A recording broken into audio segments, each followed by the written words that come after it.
The first thing is to go to the Hot Potatoes website, which is located at hotpot.uvic.ca. Next step is to download the Hot Potatoes.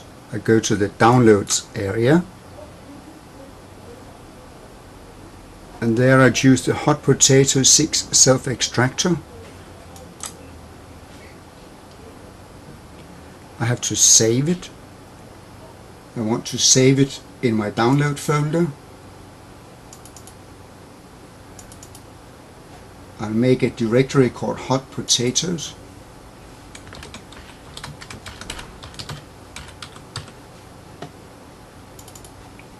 And save it in that folder. As soon as the file has downloaded, I open the folder and I double click on the program to start the installation. I select Run. I select Setup. I then have to choose the language to use during the installation. I choose English. And now I get to the Setup wizard and I click Next.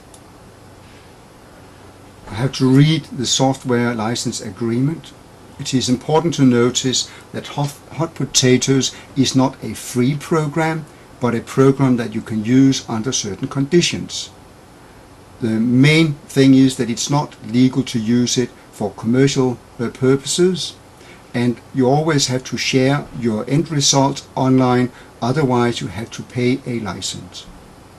Anyway, a license is rather inexpensive, and I would suggest that you consider getting a license. I accept the agreement.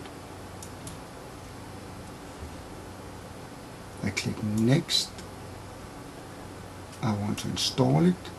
I click Next, Next, and Install. Basically, all you have to do is to accept all the suggestions.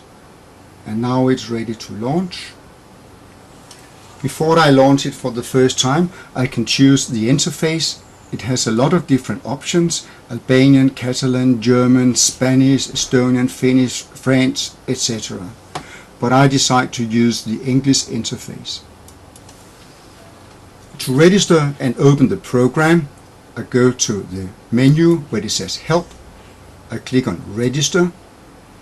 If I have a username, I would type it in now and I would paste in the key. Otherwise, I click on the button called Get a Key. It will now go to the Hot Potatoes website where I can apply for a registration key. My first step is to read the license terms.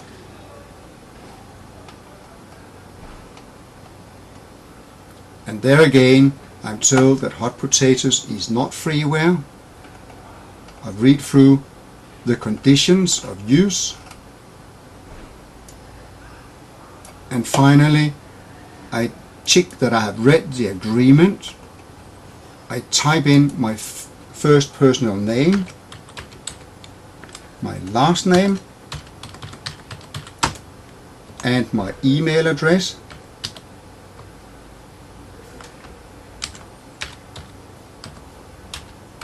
ka@ots.dk. Then I click on the country, Denmark. There. And submit. After I have submitted, I will receive an email with the registration information. I've just read the email and I now know that my username is Kent Andersen and the key K. That's all there is to it. Registration completed. I now have 5 different programs available. One that will create a close exercise with fill-in gaps, a quiz exercise, and the quiz has different options. You can have multiple choice quizzes or short answer quizzes. There is a crossword exercise, a mix sentence exercise where it will mix the words and a user will have to drag and drop the words in the correct sequence. And finally a match exercise which can be used for matching pictures with words or sentences with other sentences.